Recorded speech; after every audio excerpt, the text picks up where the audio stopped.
Hello बच्चों, मैं कोमल सिसोदिया, आपका बिग 20 में स्वागत है।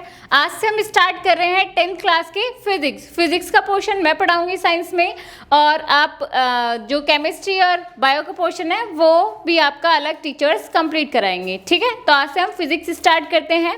फिजिक्स की साइंस के अगर एनसीईआरटी के अकॉर्डिंग देखें तो फर्स्ट चैप्टर का नाम क्या है?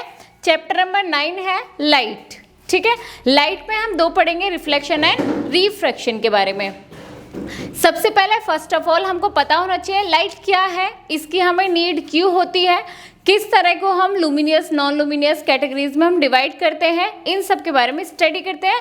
उसके बाद हम चलेंगे रिफ्लेक्शन में। रिफ्रैक्शन अभी नहीं पढ़ेंगे क्योंकि एक एक करके पढ़ेंगे, पहले हम रिफ्लेक्शन में पढ़ेंगे। रिफ्लेक्शन में भी बहुत सारा वास्ट है, उसके बाद हम रिफ्रैक्शन को स्टार्ट करेंगे। ठीक है, देखो सबसे पहले लाइट क्या होती है? Light is a form of energy. Light क्या एक तरह की एनर्जी होती है। वो क्या वर्क करती है एनर्जी? तो एनर्जी वो हमें देखने का, जो ये ब्यूटीफुल वर्ल्ड है इसको देखने के लिए हेल्प करती है। ठीक है, जिसकी वजह से हम इस ब्यूटीफुल वर्ल्ड को देख पाते हैं। एक बात मानो कि अगर लाइट नहीं होती, क्या हम ये कलरफुल जो वर्ल्ड है कि कैसे कलर का है क्या है हमको ये दिखाई देता? नहीं, हम सिर्फ ओनली ब्लैक एंड वाइट ही देख पाते अगर ये लाइट नहीं होती।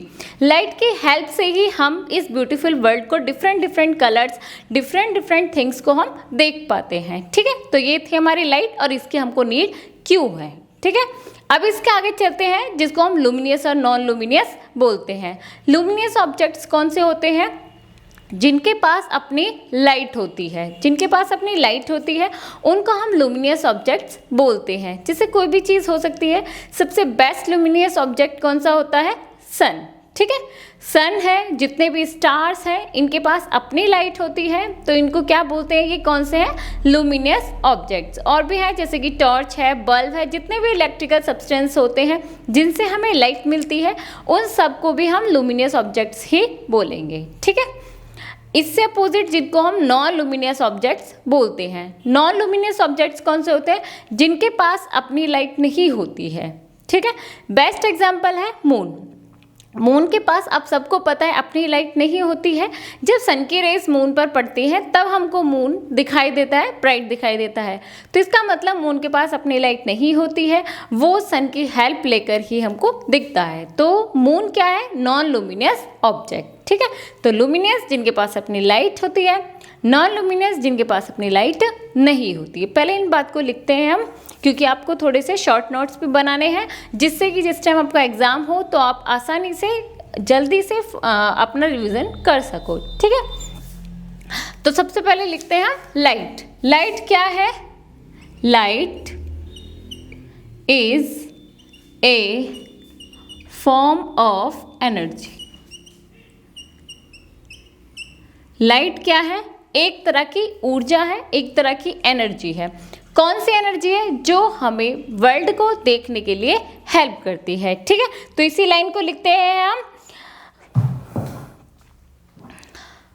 Light is a form of energy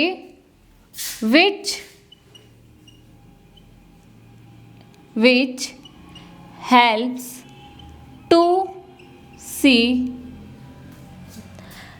around us भी बोल सकते हो या ब्यूटीफुल वर्ल्ड भी बोल सकते हो। ठीक है, टू सी अराउंड अस, हमारे चारों तरफ क्या है इन सब चीज़ों की देखने के लिए जो हेल्प करती है वो क्या होती है?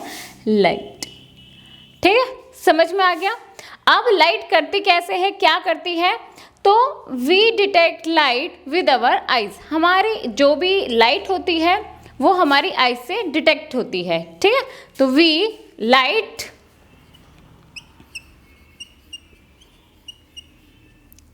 डिटेक्ट। अब ये बताइए, ये एक डिटेक्ट क्या है? वर्ब है।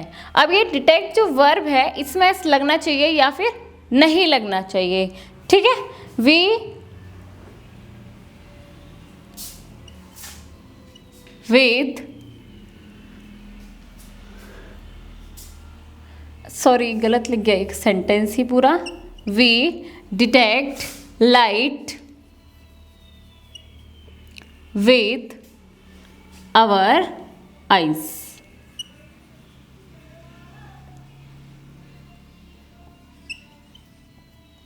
ठीक है, अब ये ठीक है। देखो वो क्या कह रहा है कि जो लाइट होती है, हम लाइट को डिटेक्ट करते हैं अपनी आइज के थ्रू, मतलब आइज से लाइट को डिटेक्ट होती है light.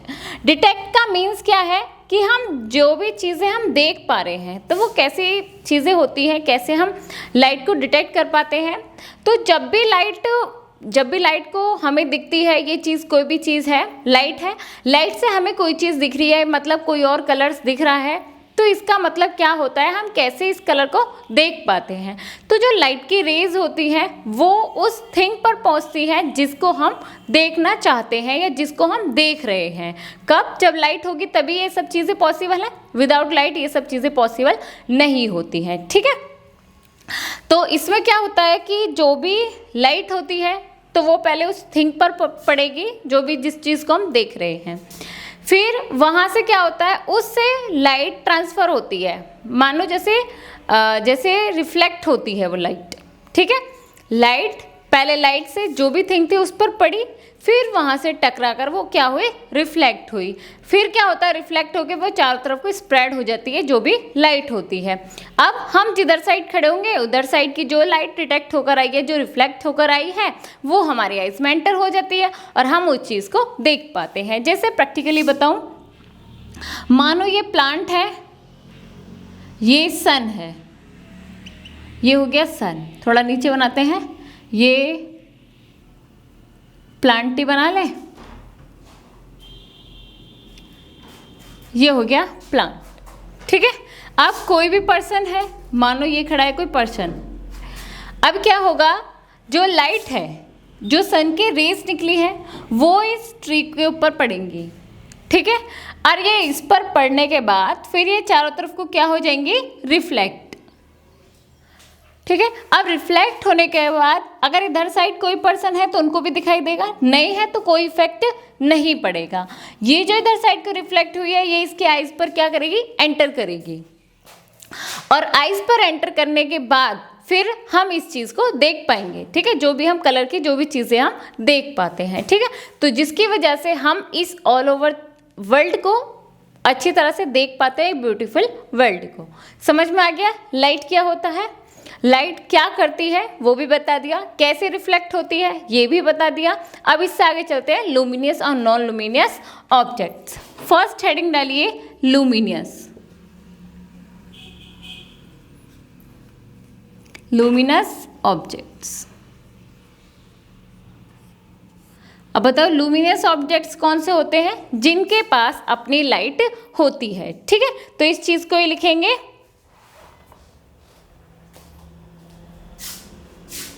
the objects like sun, stars,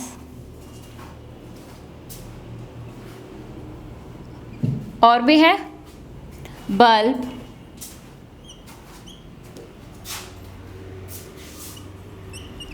torch. ठीक है, जितने भी ये मैंने लिखे हैं ऑब्जेक्ट्स, इन सब के पास क्या होती है, ये लुमिनियस ऑब्जेक्ट्स हैं। एक्सेट्रा दे, यही है जो ऑब्जेक्ट्स हैं जो डिटेक्ट करते हैं लाइट को। ठीक है, ये वो ही ऑब्जेक्ट्स होते हैं। ठीक है, तो दे इमिट देयर लाइट।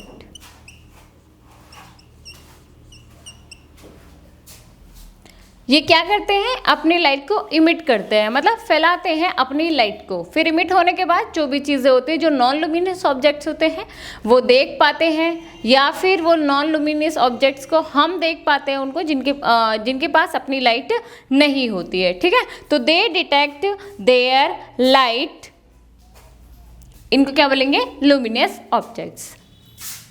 अब देखो non luminous objects, non luminous objects. Non luminous objects कौन से होंगे, जिनके पास अपनी लाइट नहीं होती है। तो द ऑब्जेक्ट्स लाइक या फिर सच एज मून, जितनी भी चीज़ें होती हैं, चेयर, टेबल, ट्रीज, ठीक है, ह्यूमन बीइंग्स,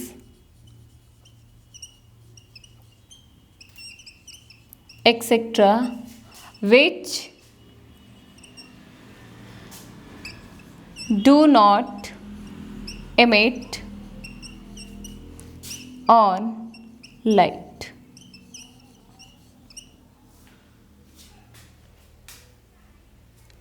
ठीक है, जो अपनी लाइट को इमिट नहीं कर पाते हैं, उनके पास अपनी लाइट नहीं होती है, उनको हम क्या बोलते हैं? Non luminous object. समझ में आ गया? मीन्स छोटा सा बस इतना याद रखो, लुमिनियस ऑब्जेक्ट जिनके पास अपनी लाइट होती है, नॉन लुमिनियस ऑब्जेक्ट जिनके पास अपनी लाइट नहीं होती है, वो लुमिनियस ऑब्जेक्ट की हेल्प से ही इस ब्यूटीफुल वर्ल्ड को देख पाते हैं। ठीक है, तो दोनों चीज़ें समझ में आ गई। अब इससे आगे चलते हैं।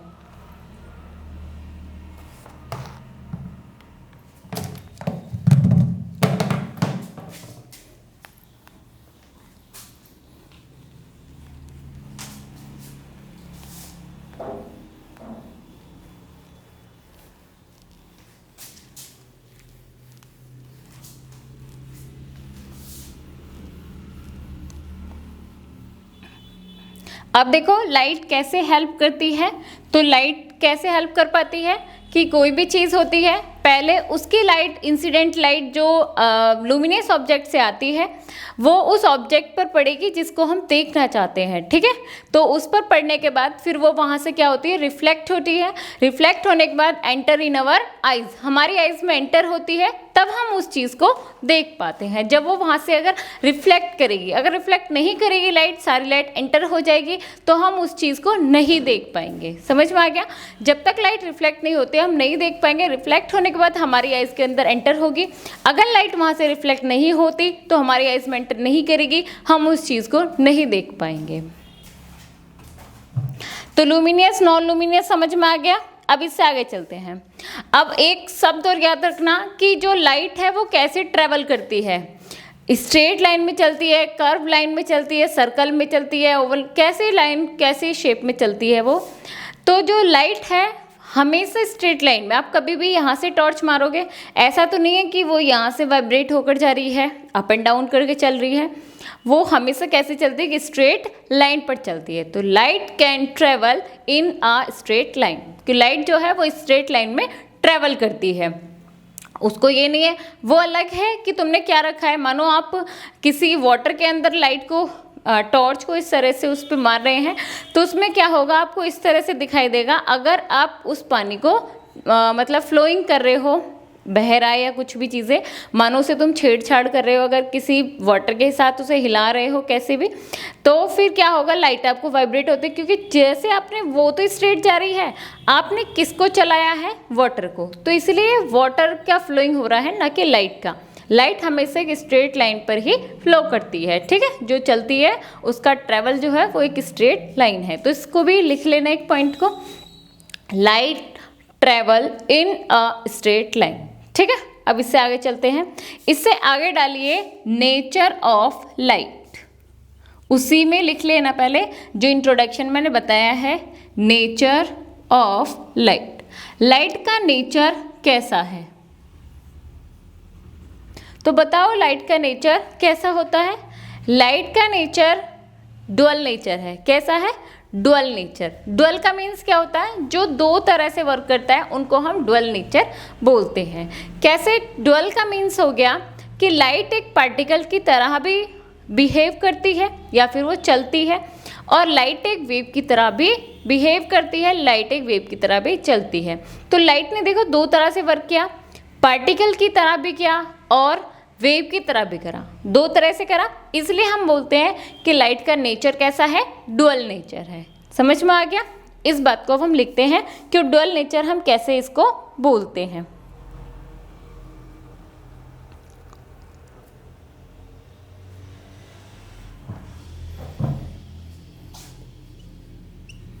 लाइट हैज डुअल नेचर, या फिर पहले डुअल मत लिखो, डुअल हम तब लिखेंगे जब हम दोनों को एक्सप्लेन कर देंगे। ठीक है, डुअल मत लिखो, सिर्फ इतना लिखो, light has two theories.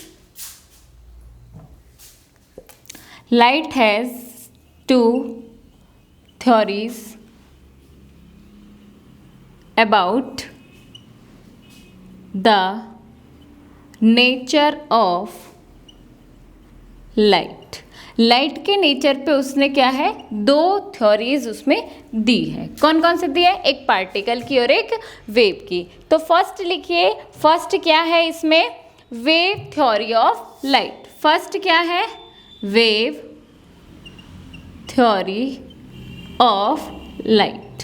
Second क्या है? Dual theory of light, sorry particle theory of light. पहले हम वेव को एक्सप्लेन करेंगे कि अगर हम वेव के अकॉर्डिंग देखें तो लाइट कैसे करती है, हम किस तरह से हम कह सकते हैं कि वो वेव की तरह वर्क कर रही है. तो देखो, जब कभी भी वेव चलती है, वेव होती है जो तरंग, वो इस तरह से भी चलती है, स्ट्रेट लाइन में भी चल लेती है, ठीक है. तो जो वेव्स चलती है, लेकिन वेव में क्या होता है, वेव की थ्योरी के अकॉर्डिंग मैं बताऊं तो वेव हमेशा ऐसे चलती हैं जिनको किसी भी मीडियम की ज़रूरत नहीं होती, वो बिना मीडियम के ही चल लेती है वेव. वेव को चलने के लिए किसी मीडियम की ज़रूरत नहीं होती. मीडियम कौन कौन से होते हैं? जैसे कि सॉलिड हो गया, लिक्विड हो गया, गैस, इनको हम बोलते हैं मीडियम. कि किसी मीडियम में हम ट्रांसफ़र कर रहे हैं, तो ये मीडियम हमने लिया है, सॉलिड लिया है, सॉलिड में हम देख रहे हैं कि वेव चलेगी या फिर नहीं. ऐसे ही हम वाटर में देख रहे हैं उसमें. तो वेव क्या होता है, वेव की थ्योरी क्या कहती है कि वेव हमारी वो होती है जिनको चलने के लिए किसी मीडियम की ज़रूरत नहीं होती. इसी को फॉलो क्या करती है लाइट. लाइट भी ऐसी है जिसको चलने के लिए किसी मीडियम की ज़रूरत नहीं होती. तो देखो, जब लाइट को भी किसी मीडियम की ज़रूरत नहीं है, वेव भी थ्योरी यही कहती है कि किसी भी मीडियम की ज़रूरत नहीं होती ट्रैवल करने के लिए. तो इसका मतलब क्या हो गया कि लाइट कैसे बिहेव कर रही है, वेव की तरह, ठीक है. तो वेव थ्योरी में लिखिए, वेव थ्योरी क्या कहती है? Light consist of electromagnetic waves. Light consists of electromagnetic waves. ठीक है, मतलब लाइट के अंदर हम कैसे मान सकते हैं, कैसे है वो इलेक्ट्रोमैग्नेटिक वेव्स की तरह है. ठीक है, और इलेक्ट्रोमैग्नेटिक वेव्स क्या होती हैं? Which do not require any medium. ठीक है, विच do not require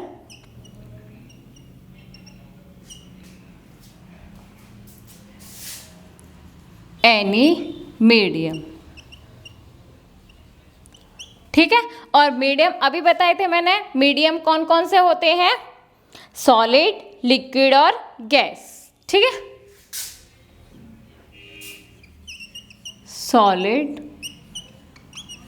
liquid and gas, ये क्या होते हैं? हमारे मीडियम. अब समझ में आ गया कि लाइट हम कैसे कह सकते हैं कि लाइट जो है वो वेव की तरह वर्क कर रही है, क्योंकि उसको किसी मीडियम की ज़रूरत नहीं होती ट्रैवल करने के लिए. ठीक है, तो वेव भी यही कहता है, वेव थ्योरी के अकॉर्डिंग भी यही है, which do not require any medium material. कोई भी उसके अंदर कोई भी मीडियम नहीं होना चाहिए, कोई सा भी मटेरियल ना हो, तब भी वो वेव्स ट्रैवल कर लेती है. लाइट भी यही कर लेती है. तो लाइट का एक तरह से नेचर कैसा हो गया? वेव की तरह. ठीक है, अब हम सेकंड बताते हैं. सेकंड क्या है कि वो कैसा वर्क करती है, कैसे चलती है वो? पार्टिकल के थ्रू. ठीक है, तो सेकंड डालिए, particle theory of light. Particle theory of light. अब देखो, पार्टिकल की तरह बिहेव कैसे करेगी? पहले उसने वेव की तरह करा, वेव का समझ में आ गया. अब चलते हैं हम पार्टिकल की तरह. पार्टिकल की तरह कैसे करती है वो? कि पार्टिकल को, जब भी पार्टिकल्स चलते हैं, वो एक जब ट्रेवल करते हैं पार्टिकल के, तो light is composed of particles. आपने कभी भी देखा होगा, जब भी मानो कोई एक रूम ऐसा ले लो, बिल्कुल उसके अंदर लाइट नहीं होनी चाहिए, बिल्कुल ऐसा घना टाइप का होना चाहिए, डेंस होना चाहिए, उसके अंदर बिल्कुल भी लाइट ट्रेवल ना हो, या फिर बिल्कुल बंद होना चाहिए. फिर आप कहीं से एक विंडो को ओपन करो, तब आप जब विंडो से देखोगे तो तब जब लाइट आती है तो लाइट के साथ साथ कुछ पार्टिकल्स भी आते हैं. होते हैं उनको हम पैकेट्स बोलते हैं कि क्या है, ये लाइट के पैकेट्स हैं, पैकेट्स ऑफ लाइट।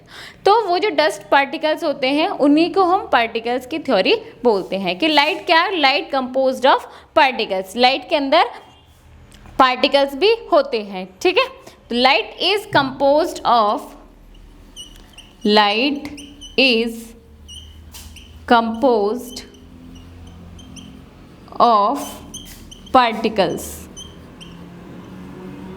ठीक है। और ये पार्टिकल्स कैसे होते हैं, हाई स्पीड पर होते हैं, at a high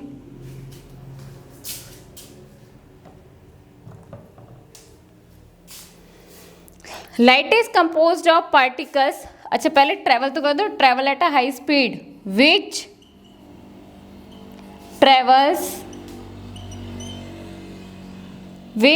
travels in a straight line at a high speed, which travels in a straight line at a high speed, या फिर ए मत लिखिए, एट हाई स्पीड, बात एक ही है, ठीक है। ए लिखेंगे तो स्पीड एक नहीं हो सकती, ठीक है। तो क्या कह रहा है कि जो लाइट जो पार्टिकल्स होते हैं, आपने देखा होगा उसमें कुछ पार्टिकल्स आते हैं, वो जो पार्टिकल्स होते हैं वो भी ट्रेवल करते हैं बिल्कुल एक स्ट्रेट लाइन पर। जो स्टार्टिंग में कहा गया था कि लाइट कैसी होती है, एक स्ट्रेट लाइन पर चलती है, ठीक है। Light can travel in a straight line, और जो वेव होती है वो इस तरह से ट्रैवल करती है, ठीक है। तो देखो उसने दोनों थ्योरीज को फॉलो कर लिया, लाइट एक सीधी चलती है, सेकंड में ये नहीं कह रहा कि वो अप एंड डाउन चलती है। जो वेव के अंदर जो एक और थ्योरी है कि वो ये कहता है which do not require any material medium, उसे किसी भी मीडियम की मटेरियल की ज़रूरत नहीं होती चलने के लिए। तो ऐसे ही लाइट को भी किसी की ज़रूरत नहीं होती। तो एक वेव थ्योरी का भी उसने फॉलो कर लिया, एक पार्टिकल थ्योरी का भी फॉलो कर लिया। अब हम कह सकते हैं कि लाइट का नेचर कैसा है, डुअल नेचर है। समझ में आ गया कि कोई पूछे कि लाइट का नेचर कैसा है, डुअल है। डुअल क्यों है कि वो एज अ वेव की तरह भी वर्क करती है और एज अ पार्टिकल की तरह भी वर्क करती है, या फिर बिहेव करती है दोनों की तरह। इसलिए हम लाइट के नेचर को क्या बोलते हैं, डुअल नेचर। समझ में आ गया दोनों चीज़ें, ठीक है। अब आप लिखिए इन्हीं दोनों चीज़ों से हम क्या कह सकते हैं, light has A dual nature, ठीक है। लाइट का कैसा नेचर हो गया, डुअल नेचर हो गया। डुअल का मीन्स समझ में आ गया, डुअल का मीन्स क्या होता है कि वो दोनों तरह से वर्क करती है। Both it behaves as a wave and it also behaves as a particle, कि वो पार्टिकल की थ्योरी को भी फॉलो कर रही है, तो वो पार्टिकल्स की तरह भी होती है, फॉलो करती है, बिहेव करती है, फिर वो एक वेव की तरह भी बिहेव करती है। इसीलिए हम लाइट का नेचर कैसे बोलेंगे, डुअल नेचर। समझ में आ गया। अब इससे आगे चलते हैं। अब चलेंगे हम मेन टॉपिक पे। ये हो गया इंट्रोडक्शन कि लाइट का नेचर कैसे होता है, लाइट क्या होती है, वो सब चीज़ें मैंने तुम्हें बता दी। अब चलते हैं हम टॉपिक रिफ्लेक्शन। अब आप अपनी कॉपी में डालिए कि रिफ्लेक्शन क्या होता है, ठीक है।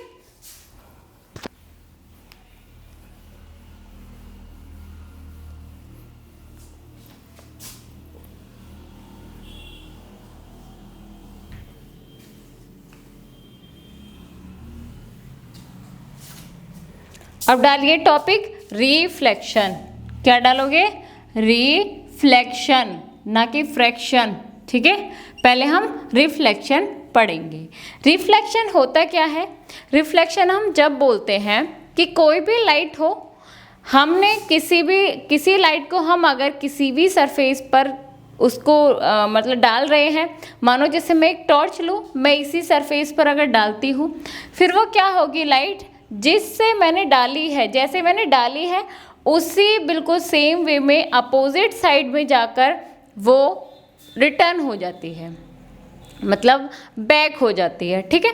उसी को हम रिफ्लेक्शन ऑफ लाइट बोलते हैं, ठीक है, कि लाइट का बैक हो जाना। जिस एंगल से, जिस डायरेक्शन से हमने करी है, उसी डायरेक्शन के बिल्कुल अपोजिट, उसी बिल्कुल सेम एंगल पर वो रिफ्लेक्ट हो जाती है, उसी को हम रिफ्लेक्शन ऑफ लाइट बोलते हैं। समझ में आ गया? अब हम रिफ्लेक्शन को पहले लिखते हैं, बाकी धीरे धीरे जब आप लॉज ये सब चीज़ें पढ़ोगे तब आपको कंप्लीटली समझ में आ जाएगा। ठीक है, तो रिफ्लेक्शन की हम पहले लिखते हैं डेफिनेशन। क्या लिखोगे? The process of sending back, the process of sending back. इसका मीन समझ में आ रहा है कि जो हम भेज रहे हैं वही जो लाइट है वो कैसी आए? बैक होकर आए। ठीक है, तो sending back the light rays. ठीक है, the light rays which falls. ठीक है, जो हमने भेजी थी वही लाइट कैसी आ जाए? बैक हो जाए। ठीक है, which falls on the surface, on the surface.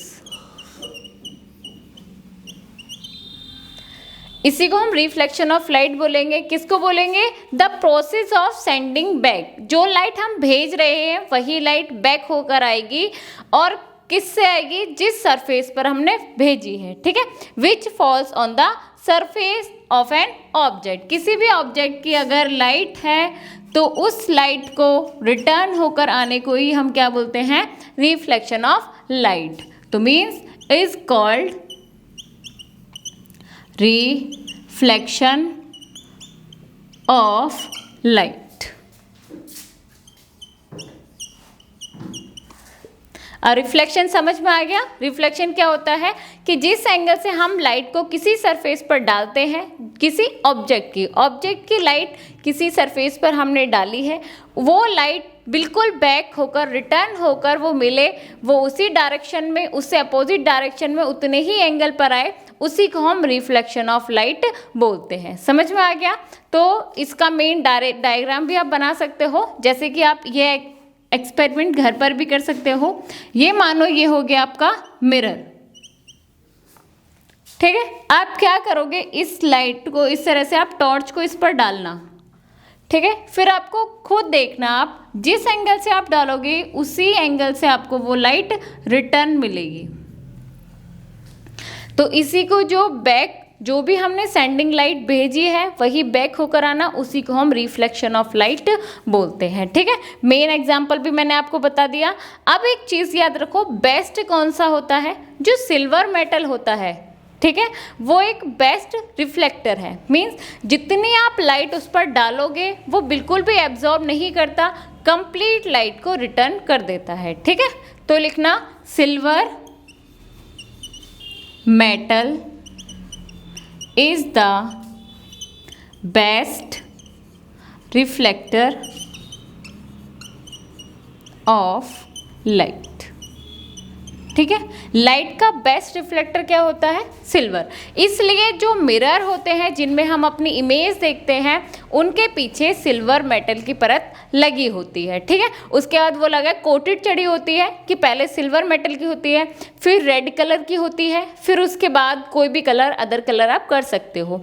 क्यों करी जाती है? एक तो सिल्वर है जो कि बेस्ट रिफ्लेक्टर होता है, सेकंड जो रेड कलर होता है वो भी एक बेस्ट रिफ्लेक्टर होता है, वो भी कंप्लीट लाइट को जितना आप भेजोगे उतनी लाइट को रिटर्न कर देता है। ठीक है, और उसके बाद कोई भी कलर उसको मतलब कवर करने के लिए मेनली ज़्यादातर स्काई ब्लू या ब्लू कलर की लाइट को पीछे फिर पेंट कर दिया जाता है। ठीक है, तो ये दोनों चीज़ें समझ में आ गई, इसको हम रिफ्लेक्शन बोलते हैं। ठीक है, अब इससे आगे हम पढ़ेंगे इनके लॉज। अब देखो नेक्स्ट टॉपिक डालिए, reflection of light by plane surface. पहले प्लेन सरफेस से पढ़ते हैं, उसके बाद पहले हम धीरे धीरे चीज़ें पढ़ेंगे, रियल ऑब्जेक्ट्स, वर्चुअल ऑब्जेक्ट्स क्या होती हैं, ये सब चीज़ें पढ़ने के बाद तब हम आगे आएंगे क्या क्या चीज़ें हमको पढ़नी होती है, इमेज हम कैसे कैसे बनाते हैं। ठीक है, तो टॉपिक डालिए रिफ्लेक्शन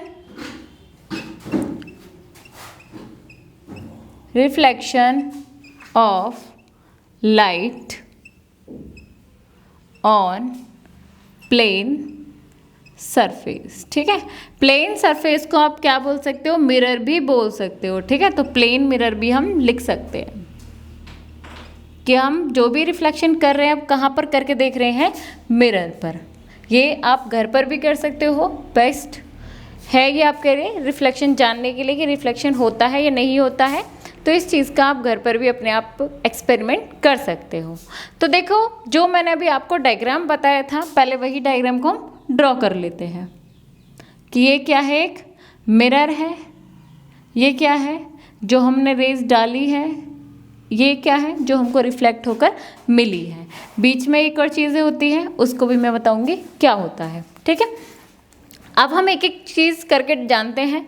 जो हम रेज डालते हैं उनको हम क्या बोलते हैं, इंसिडेंट रे, ठीक है। इंसिडेंट का मतलब जो स्टार्टिंग हुई है, जैसे टॉर्च से जो रेज डाली जाएंगी मिरर के ऊपर उनको हम इंसिडेंट रेज बोलते हैं, और जिस पॉइंट पर मिरर पर जाकर डलेंगी उनको, उस पॉइंट को हम पॉइंट ऑफ इंसिडेंस बोलते हैं। दोनों चीज़ें समझ में आ गई, लिखूंगी बाद में, पहले आप समझिए। उसके बाद जो रेज आपको रिफ्लेक्ट होकर मिली है, तो जो रेज आपको रिफ्लेक्ट होकर मिलती है उनको हम रिफ्लेक्टेड लाइट बोलते हैं या रिफ्लेक्टेड रेज बोलेंगे। समझ में आ गया। मीन जो हम डाल रहे हैं इंसिडेंट रे, ये पॉइंट ऑफ इंसिडेंस, ये रे कौन सी होगी, रिफ्लेक्टेड रे। बीच में हम एक 90 डिग्री पर, मिरर के 90 डिग्री पर, ना कि जो लाइट हम डाल रहे हैं, मिरर के 90 डिग्री पर एक रे हम ड्रॉ करते हैं जिसको हम नॉर्मल मानते हैं, मतलब वो एक नॉर्मल रे है। हमने वो क्यों डाली थी, क्योंकि हमें पता तो चले कि हम जिस एंगल से डाल रहे हैं क्या वो उसी एंगल से हमको लाइट मिल रही है या फिर नहीं। तभी तो लॉ हम बताएंगे कि लॉ हमारे जो होते हैं रिफ्लेक्शन के, वो इस चीज़ को फॉलो कर रहे हैं या फिर नहीं। तो उसके लिए हमने क्या करा है, एक नॉर्मल लाइन ड्रॉ करते हैं जो बिल्कुल परपेंडिकुलर किसके होती है, मिरर के। समझ में आ गया। सारी चीज़ें, इन्हीं चीज़ों को हम प्लेन मिरर के अंदर लिखेंगे। तो पहले हम लिखेंगे कि इंसिडेंट रेज कौन सी होती है, तो कौन सी होती है, the ray of light which falls on the mirror, the ray of light which falls on the mirror, ठीक है। या तो फॉल्स ऑन द मिरर भी लिख सकते हो या फिर ऑब्जेक्ट पर, क्योंकि हम मिरर को ऑब्जेक्ट भी मान सकते हैं, ठीक है। तो which falls on the mirror is called, इन्हीं को हम क्या बोलेंगे, इसी को हम क्या बोलते हैं, इंसिडेंट रेज, इंसिडेंट रेज। समझ में आ गया।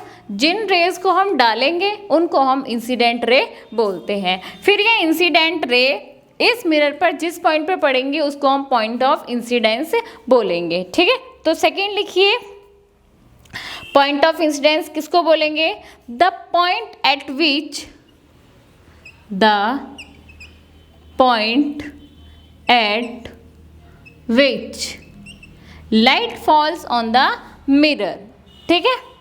या फिर लाइट को लिखकर इंसिडेंट रे लिख दो, ठीक है। Which falls the incident ray, incident raise,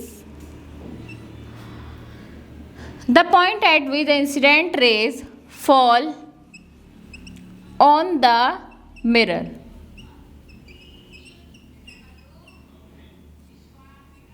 ठीक है।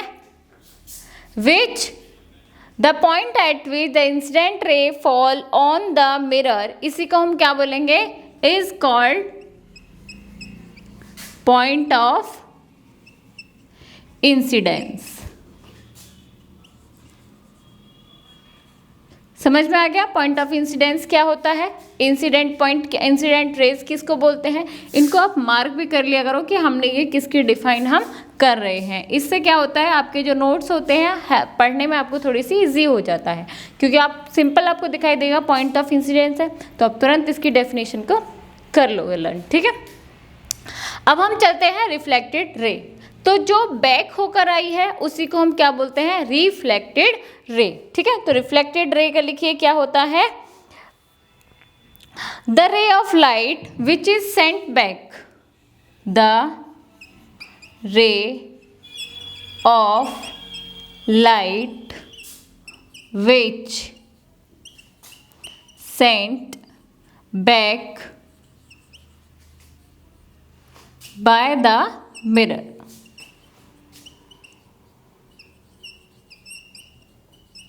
मिरर सरफेस भी लिख लो, मिरर सरफेस।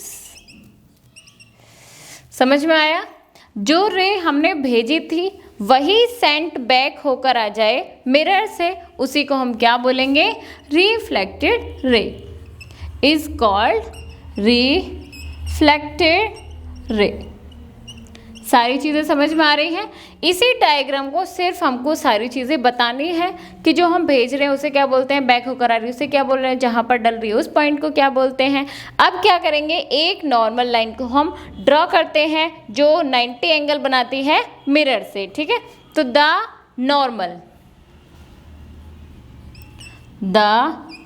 नॉर्मल एन से इसको डिनोट करते हैं। ये क्या होती है? 90 डिग्री पर होती है। इज अ लाइन एट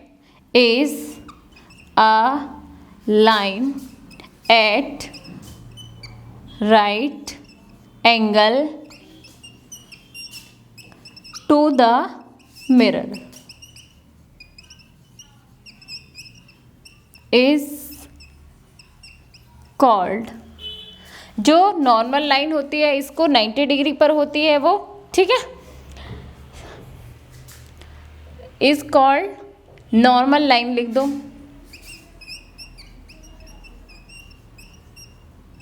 और कहाँ ड्रॉ करते हैं? बिल्कुल इंसिडेंस जो पॉइंट था, ठीक है, बिल्कुल इसी पर हम ड्रॉ करेंगे उसको, ठीक है, at the point of incidence.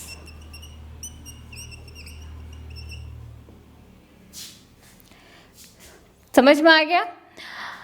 अब यही सारे पॉइंट्स थे जो प्लेन मिरर के अंदर है कि पहले इंसिडेंट रे क्या होती है, पॉइंट ऑफ इंसिडेंस क्या होता है, रिफ्लेक्टेड रे हो क्या होती है, नॉर्मल जो लाइन है वो क्या होती है, हम कहाँ पर उसे ड्रॉ कर पाते हैं, ठीक है। सारी चीज़ें समझ में आ गई।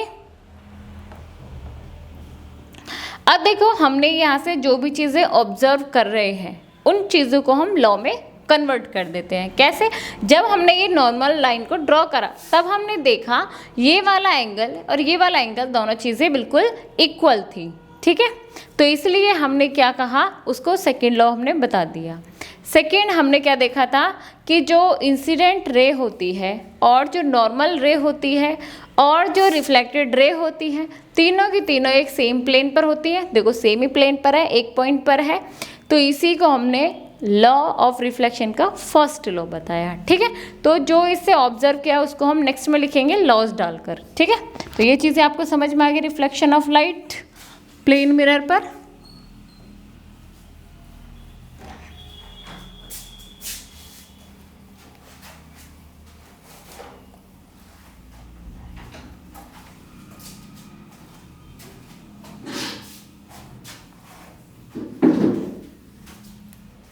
अब इससे आगे हेडिंग डालिए लॉज ऑफ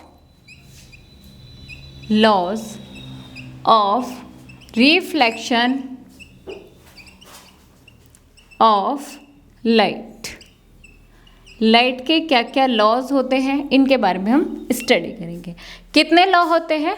2, ठीक है। फर्स्ट लॉ क्या कहता है कि जो इंसिडेंट रे है, रिफ्लेक्टेड रे है, नॉर्मल रे, तीनों की तीनों एक ही प्लेन पर लाई करती है, ठीक है। तो आप फर्स्ट लॉ को लिखिए। फर्स्ट लॉ क्या है? The incident ray. इंसिडेंट कौन सी होती है? जो हम भेजते हैं। Incident ray comma the reflected रे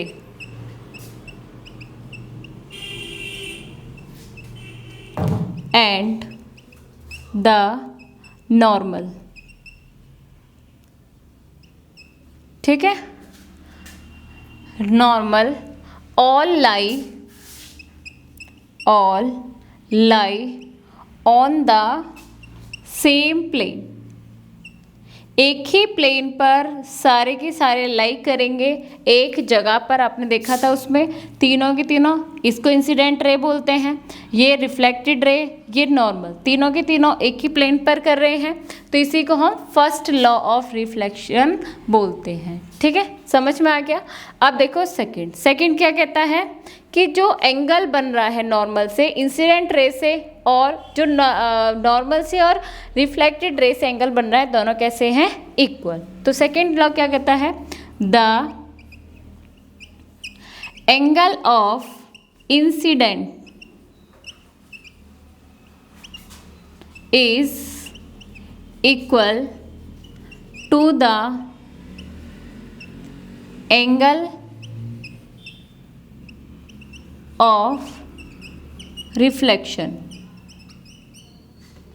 ठीक है, कि जो एंगल इंसिडेंस बना रही है बिल्कुल उतना ही रिफ्लेक्शन लाइट भी उतना ही एंगल बनाएगी। इसी को सेकेंड लॉ ऑफ रिफ्लेक्शन बोलते हैं। ठीक है, अब मुझे डायग्राम बनाने की ज़रूरत नहीं है, डायग्राम मैं 2 बार बना चुकी हूँ, उस चीज़ को आप खुद भी ड्रॉ करके देख सकते हो। ठीक है, अब इससे आगे चलते हैं कि जो रिफ्लेक्शन होता है तो वो जैसा हम कह रहे हैं कि इंसिडेंट एंगल को जिस एंगल से हम डालेंगे उसी एंगल से हमें वापस मिलेगा। क्या ये हर बार पॉसिबल है कि हम कैसा भी अगर सब्सटेंस लेते हैं, मतलब कैसा भी अगर हम मीडियम लें, तो क्या हर मीडियम में सेम रिफ्लेक्शन ऑफ एंगल होगा? इस चीज़ को हम पढ़ेंगे। ठीक है, तो अब आगे नेक्स्ट टॉपिक डालिए।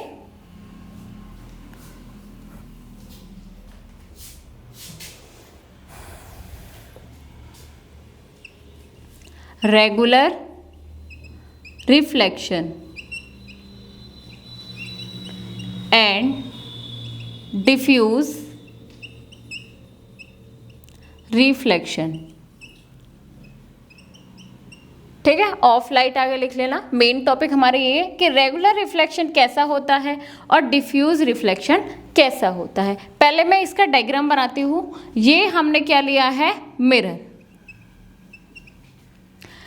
ये बीच में मान लो ये क्या है? हमारी नॉर्मल लाइन। ठीक है, अब सॉरी एक नॉर्मल मत खींचिए क्योंकि एक से आपको पता नहीं चलेगा, एक के ऊपर एक हम कितने लाइंस ड्रॉ करेंगे, अलग अलग देखते हैं। जिस एंगल से हमने डाला उसी एंगल से हमको रिटर्न मिली। ठीक है, अब हम यहाँ पर डाल के देखा, यहाँ भी सेम ही मिला। जिस एंगल से हमने इसको डाला था उसी एंगल से हमको वापस मिली। ठीक है, अब हमने थर्ड बार भी करके देखा, इस बार भी हमको यही रिजल्ट मिला। जिस एंगल से हम डाल रहे हैं उसी एंगल से हमको वापस मिली। ठीक है, तो ये कैसा सरफेस लिया है मैंने? रेगुलर। ये है रेगुलर डिफ्यूजन वाला, रेगुलर। ठीक है, रिफ्लेक्शन। सेकेंड हमने एक और करके देखा जिसमें हमने एक स्मूथ सरफेस लिया है, रफ सरफेस लिया है। इसके अंदर रफ सरफेस में क्या हुआ? जैसे मैंने यहाँ पर डाला, यहाँ पर हमको इस एंगल से मिल गया। ठीक है, जैसे ही मैंने यहाँ पर डाला तो चेंज हो गया। अब मान के चलो उससे इस तरह से हमें रिफ्लेक्शन मिला। ठीक है, थर्ड मैंने फिर से वही सेम डायरेक्शन पर ही डाल के देखा, अब के पता चला जल्दी रिफ्लेक्शन हो गया। कुछ समझ में आया? अगर हम एक स्मूथ सरफेस लेते हैं, मतलब एक प्लेन सरफेस का अगर यूज़ करते हैं, तो उसमें जिस एंगल से हम डाल रहे हैं उसी एंगल से हमें, सेम एंगल से हमें रिफ्लेक्शन भी मिलेगा। ठीक है, लेकिन अगर एक हम रफ सरफेस की बात करते हैं, रफ सरफेस पर हम डालेंगे सेम एंगल से, लेकिन जब आप रिफ्लेक्शन होने के बाद देखोगे तो उसकी डायरेक्शन सबके डिफरेंट होगी, वो सेम डायरेक्शन में काम नहीं करेगा। इसका मीन्स क्या हुआ कि जो हम लॉ हमने बनाए हैं, जो लॉ आपने पढ़े हैं रिफ्लेक्शन के, वो कहाँ पर फॉलो होते हैं? सिर्फ ओनली प्लेन मिरर पर। ठीक है, जो एक स्मूथ सरफेस होगा उसी पर ये लॉ फॉलो करेंगे, रफ सरफेस पर हम इन लॉ को फॉलो नहीं कर सकते। ठीक है, तो ये रेगुलर रिफ्लेक्शन और डिफ्यूज रिफ्लेक्शन था। ठीक है, तो इसमें अगर डेफिनेशन लिखना चाहो तो इसमें लिख लो, in regular reflection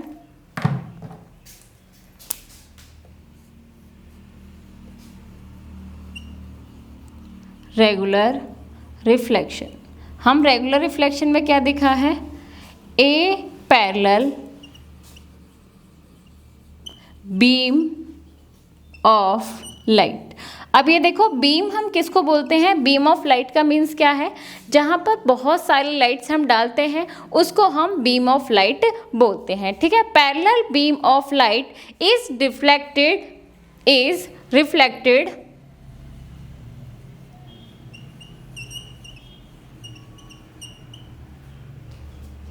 is reflected to the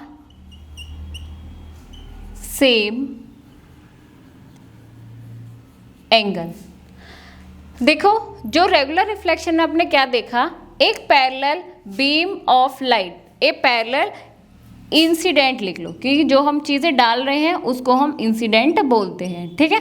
तो parallel incident beam of light is reflected at the same angle, जिस एंगल से जैसे हमने पैरेलल बीम ऑफ लाइट को हमने डाला था उसी पर हमें क्या मिली है, बिल्कुल सेम हमको मिला है, ठीक है। तो एट द सेम एंगल या फिर same angle parallel beam of light या parallel reflected beam of light, reflected beam of light. आप इसमें खुद देख सकते हो जैसे पैरेलल आई है वैसे ही पैरेलल वो गई है, ठीक है। ये किस में था, रेगुलर में। अब हम देते हैं डिफ्यूज में। तो इन डिफ्यूज रिफ्लेक्शन, इसमें क्या हुआ था, हमने डाली तो पैरेलल ही है, a parallel incident beam of light is not same after the reflection, ठीक है। डिफ्यूज में क्या हुआ है, हमने डाली तो पैरेलल बीम ऑफ लाइट ही थी, लेकिन रिफ्लेक्शन के बाद क्या हुआ है, हमें वो पैरेलल बीम ऑफ लाइट नहीं मिली है, ठीक है। तो डिफ्यूज में क्या होता है, डिफ्यूज का अगर हम करें कि ये इस लॉ को फॉलो नहीं करता है, तो इसमें आप लिख देना एक और में, इट इज फेलर। डिफ्यूज के अंदर अगर हम देखें तो reflection of laws is failure in diffuse reflection. अगर हम डिफ्यूज रिफ्लेक्शन में देखें तो वो जो लॉ है वो फेलर हो जाते हैं, वो इस चीज़ को फॉलो नहीं करते, और रेगुलर में इस चीज़ को फॉलो करते हैं। और इसमें हम कैसा सरफेस लेंगे, जो रेगुलर होगा इसमें हम लेंगे एक स्मूथ सरफेस, ठीक है, और इसमें हम रफ सरफेस का यूज़ करेंगे। तो आपको डायग्राम से समझ में आ गया होगा। अब इससे आगे हम पढ़ते हैं ऑब्जेक्ट्स एंड इमेजेस को हम नेक्स्ट वीडियो से स्टार्ट करेंगे। आज के लिए इतना ही, थैंक यू।